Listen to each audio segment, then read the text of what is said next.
Hey everybody, Mark McNutt here, the Astro Wizard, and Happy New Year to y'all. Happy Roman calendar New Year. Astrologers celebrating the spring equinox, and there's always your New Year starts with your birthday, of course. But here we are on January 4th, and I'm excited to be talking about the upcoming time with six planets being in an Aquarius in a couple of weeks, right at the new moon. So I want to talk about that in a little bit and acknowledge that there's just been a lot of transformative changes going on right now, as we can say. So there's political developments the last few days that need to be acknowledged. And I also need to acknowledge there's a certain person that has a strong ego that really wants to be talked about a lot, and part of my determination is to not talk about that person. Um, because if your interest in astrology is when is that man going to be out of power, I don't want to answer that question right now because it's probably not in the next couple of weeks under these wonderful Aquarian planets that are coming up right now. Um, but it's inevitable. All towers do fall. So that's what I want to say about that.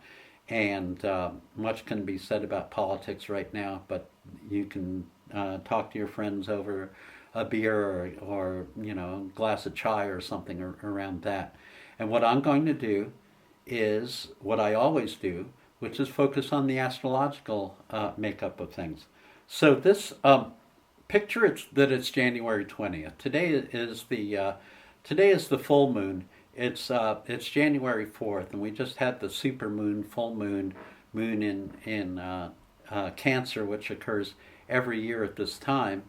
Sun in Capricorn, full moon in Cancer. It's always a super moon. The moon's always high in the sky. If you're sleepless like I am right now, then that has a really strong effect. And we're all lunatics anyway. We're all affected by the moon. So that's going on at the time of filming here. But as we're uploading this in the next couple of days, my focal point is around the January 20th time from about January 19th.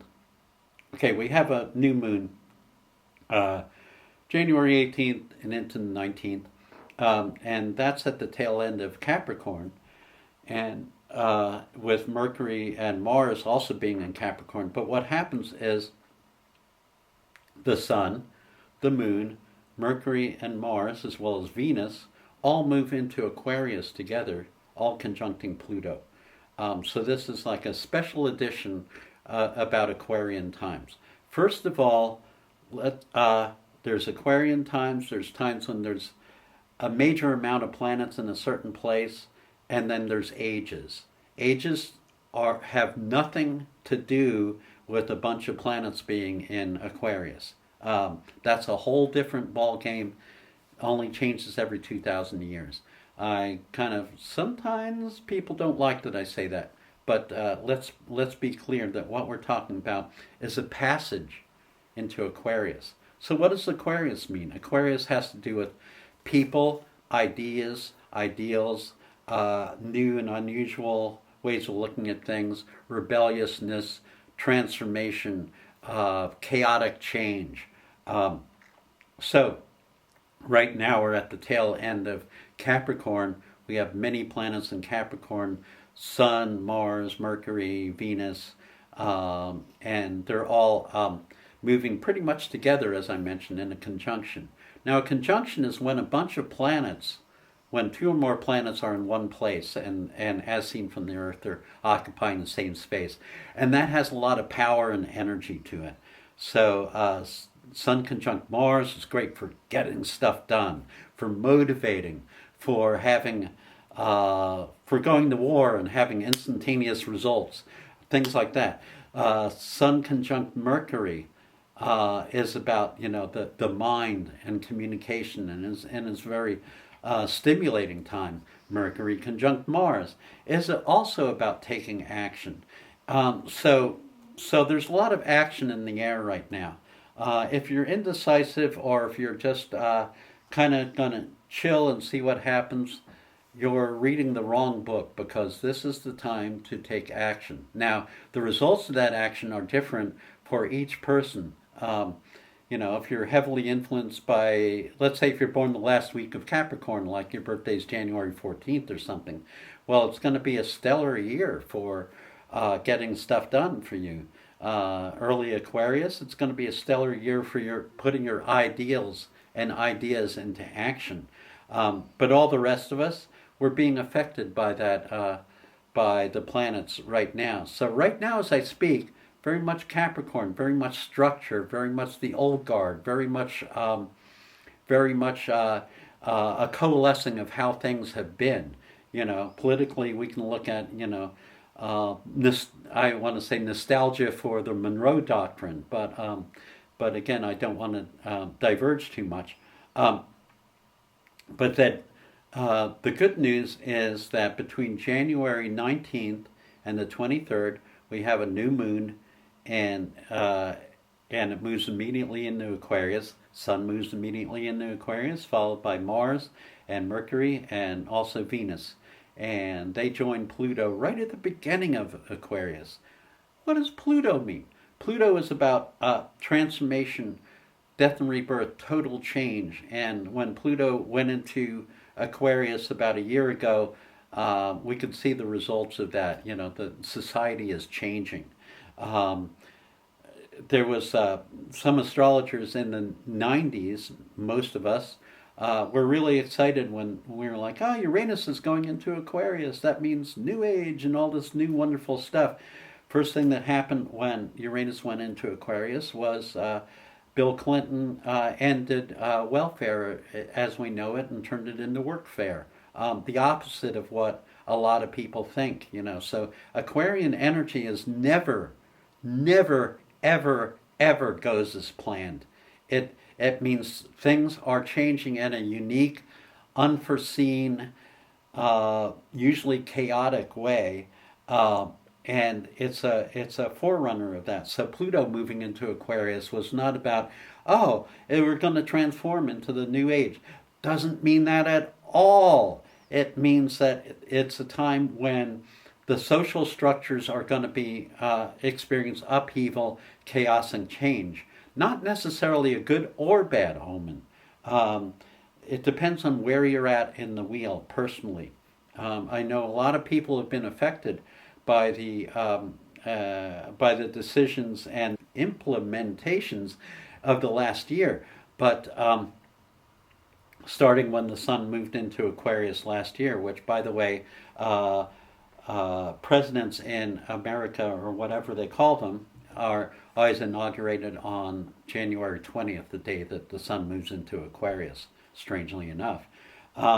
Anyway, so by January 20th of this year, the 1 year anniversary of all this chaos, we're going to experience the next phase. Something new, something different, something unforeseen. It's like you ain't seen nothing yet, because this is just, what we've just had is warming up to the next phase, which is highly unpredictable in terms of the details. But what can be predicted is the immensity of the change going on right now. And also what is implied in there is people banding together, is finding unique ways of sharing our minds, our ideas, our viewpoints, and coming together in a cohesive, large manner in order to move energy. So that's in the cards. And then if we're passive, the energy is going to move anyway. It's not necessarily going to move the way we want.